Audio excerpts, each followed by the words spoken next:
Hello, my name is Sofia Barremacher, I'm from Group 4, and today I'll show you how to work with the antibiotic chart in intravenous, intramuscular and oral application, and in different kinds of bacterial infection, gram-positive, gram-negative, anaerobes and mixed infection. I put 3 different kinds of antibiotic in each chart, and you should choose the better antibiotic for your treatment. This is a patient-doctor conversation where the patient has a E. coli infection and I prescribe the correct antibiotic and show the patient how to use the antibiotic chart. In this case, we already did the subjective and objective examination. Hello, Lorenzo. Hi, doctor. So, you have a E. coli infection and I prescribed to you a ceftriaxone, that's antibiotic for gram-negative infection. You have to take it 2 times a day. For example, I put at 10 a.m. and at 10 p.m. You can't change the time of the antibiotic and take for 7 days. And when you finish the antibiotic, you have to back to the hospital so we can see if the antibiotic had results in the E. coli infection. I prescribe an antipyretic drug in case that you have a fever, but you don't have to take this drug if your temperature is normal. And which will be the dosage of the medication? So you have to take 1500 milligrams of oral, okay? It's not intravenous, intramuscular, so you can take it in your home and you don't need to come to the hospital to take the drug. Okay, and what about the other one? The antipyretic you can take oral. You can choose in the pharmacy any antipyretic drug that you want, for example, aspirin. And you will just take the antipyretic if you have a fever, so you can measure your fever at home. And if you have, you take antipyretic together with the ceftriaxone. Okay, I understand. Okay? Thank you. Thank you. So before I start to talk about the antibiotic chart, I want to show you this table. This table will help you to know if the antibiotic that you choose has efficacy in gram-positive, gram-negative, anaerobes, or mixed infection. So as you see, for example, penicillin G has high efficacy in gram-positive bacteria, but you see that the penicillin G has no efficacy in gram-negative or anaerobes or mixed infection like gram-positive and gram-negative at the same time, or when you don't know the pathogenicity. So like penicillin G, we have other antibiotics with other efficacy. We have antibiotics that are efficacious for both infections, like T-sarcillin clavulanic for gram-positive, gram-negative, and anaerobes. And here down we have more names, and you can choose the better antibiotic for your patient and for the treatment. In patient IV antibiotic therapy for gram-positive infection, you can choose one of those antibiotics, penicillin, erythromycin, or vancomycin, and give it to the patient during 7 days. In this case, the end of the surgery was at 9 o'clock, and you start the treatment at 7. The first dose has to be high because we know how serious a bacterial infection, and we need that the antibiotic reach the normal level as soon as possible, so I start with 2 milliliters. The next dose you can decrease. In this case, as an inpatient treatment, I create a constant because the syringes are pre-programmed. So you give to the patient 0.1 milliliters during 7 days without stop. To check if the antibiotic is giving a better result in the patient, you can see the temperature, WBS and ESR of the patient. So in the beginning, the patient had 38 degrees, high WBS and high ESR. In the middle of the treatment, the patient was with 36.3 degrees and moderate to high WBS and ESR. And in the end of the treatment, the patient had a normal temperature, 36, and normal WBS and normal ESR. So we can conclude that we choose the correct antibiotic to treat a gram-positive infection. In patients IV antibiotic therapy for gram-negative infection, you can choose one of those 3 antibiotics, piperacillin, tazobactam, ceftriaxone, or cefapimine, and give to the patient during 7 days. The scheme to the treatment is the same as gram-positive. The end of the surgery was at 12. The first dose has to be high. I choose to start at 10. I choose 2 milliliters. And the next dose you can decrease and create a constant because the syringes are pre-programmed. To check if the antibiotic is giving results, you can check the temperature, WBS, and ESR. And in the end of the treatment, the patient had to be with a normal temperature, 36 degrees, normal WBS, and normal ESR. And we can conclude that we choose the correct antibiotic to treat a gram-negative infection. It's good to remember if the patient has allergy to cefepime, don't give ceftriaxone because the patient will be allergic to. In patient IV antibiotic therapy for anaerobic infections, you can choose one of those antibiotics, metronidazole, clindamycin, or carbapenems, and give to the patient during 7 days. The scheme will be the same. In this case, I choose the end of the surgery at 1 p.m. and I start the treatment at 11 a.m. with a high dose, 2 ml, because we know how serious a bacterial infection. The next dose we can decrease and create a constant because the per program syringe, so 0.1 milliliters. And we check the final result, the temperature, WBS and ESR of the patient. In the end was 36 degrees, normal WBS and normal ESR, and we can conclude that we choose the correct antibiotic to treat anaerobic infection.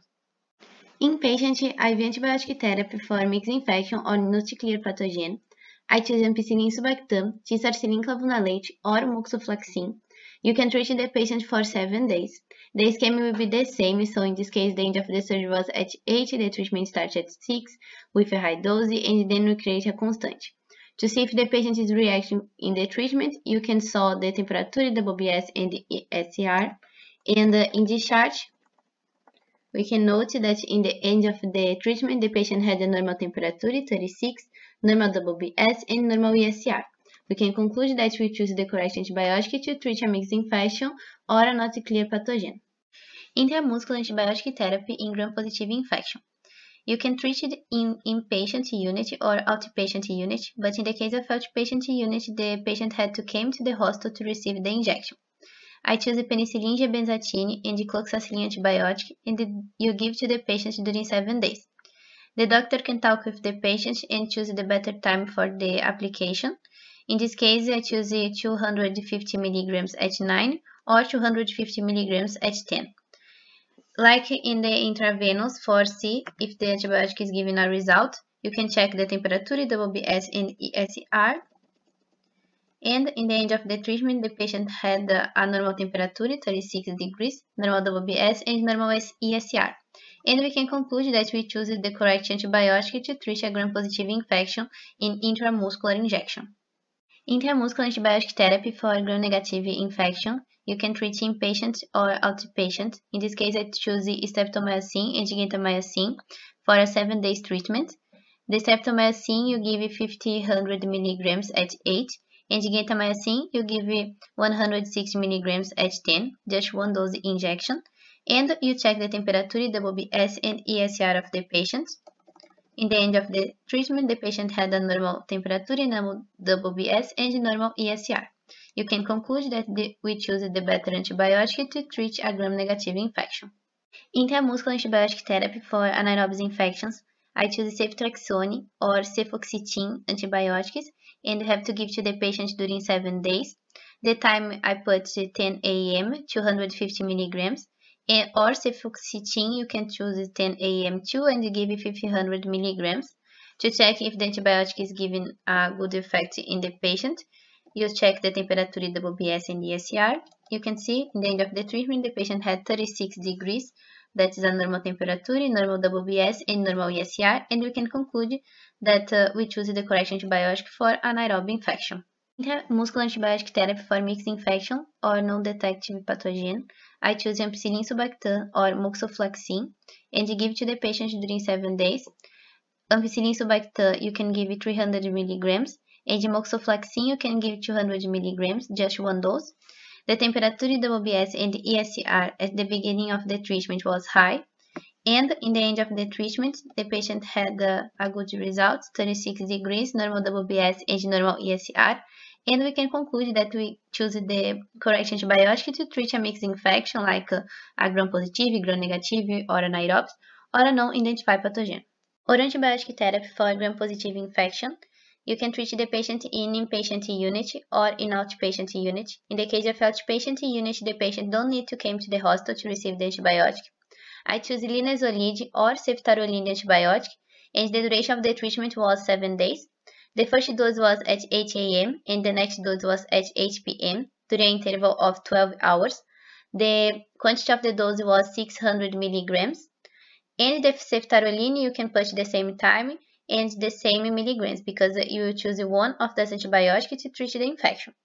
You can check the temperature, WBS, and ESR of the patient. In the beginning was high temperature, high WBS, and high ESR. And in the end of the treatment, the patient had a normal temperature, 36 degrees, normal WBS, and normal ESR. And you can conclude that the patient follow your guidelines and you choose the correct antibiotic to treat a gram-positive infection. For antibiotic therapy for gram-negative infection, I choose ciprofloxacin or cefiximine. The duration of the treatment was 7 days. You have to give to the patient 2 doses. So ciprofloxacin, the first dose was at 8 a.m., 500 milligrams, and the next dose was 12 hours after the first dose at 8 p.m., 500 milligrams. Cefiximine, you have to give 2 doses. The first dose like 8 a.m., 200 milligrams, and the next dose 8 p.m., 200 milligrams. To check the results, you can see the temperature, WBS, and ESR of the patients in the beginning and in the end of the treatment. The beginning of the treatment, the patient had a normal temperature, but in the middle of the treatment, the patient starts to have a fever and a high WBS and high ESR. Then the patient starts to have a moderate high WBS and ESR, and the fever increase a little. And in the end of the treatment, the patient had a normal WBS, normal ESR, and normal temperature. We can conclude that the patient follow your guidelines and you choose the correct antibiotic to treat a gram-negative infection. For antibiotic therapy for anaerobic infections, I choose clindamycin or metronidazole. The duration of the treatment was 7 days. For clindamycin, you have to give 4 doses in an interval of 6 hours. So the first dose will be at 6 a.m., 150 milligrams, the next dose at 12, 150 milligrams, next dose at 6 p.m., and the next dose at the midnight. Metronidazole, you give just 2 doses, the first dose, for example, at 8 a.m., 500 milligrams, and the last dose at 8 p.m., 500 milligrams, and continues this treatment during 7 days. You have to check the temperature, WBS, and ESR. And we can see that in the end of the treatment, the patient had a normal temperature, normal WBS, and normal ESR. We can conclude that we choose the correct antibiotic to treat an anaerobic infection. For antibiotic therapy for mixed infection or non-detectable pathogen, I choose moxifloxacin or carbapenem. The duration of the treatment was 7 days. Moxifloxacin, you can give 1 dose, for example, at 10 a.m., 400 milligrams. But carbapenem, you have to give 2 doses in the interval of 12 hours. The first dose 300 milligrams at 8 a.m. and the next dose 8 p.m. 300 milligrams. You can check the temperature, WBS, and ESR. And we saw that in the end of the treatment, the patient had a normal temperature, normal WBS, and normal ESR, and we can conclude that we choose the correct antibiotic to treat a mixed infection and the patient follow correctly your guidelines. It's important to remember that if you want to give a prophylaxis, you have to decrease the quantity and choose a weak antibiotic. The duration of the treatment will be 24 hours. In this case, we suspect a gram-positive infection, and we choose ampicillin or oxacillin. The injection was given at 11 a.m. 2 milligrams, or the oxacillin injection can be at 11 a.m. 2 milligrams. You have to check the temperature, WBS, and ESR of the patient. As we just suspect for infection, we predict that the temperature will be 36 degrees, WBS will be normal, and ESR will be normal.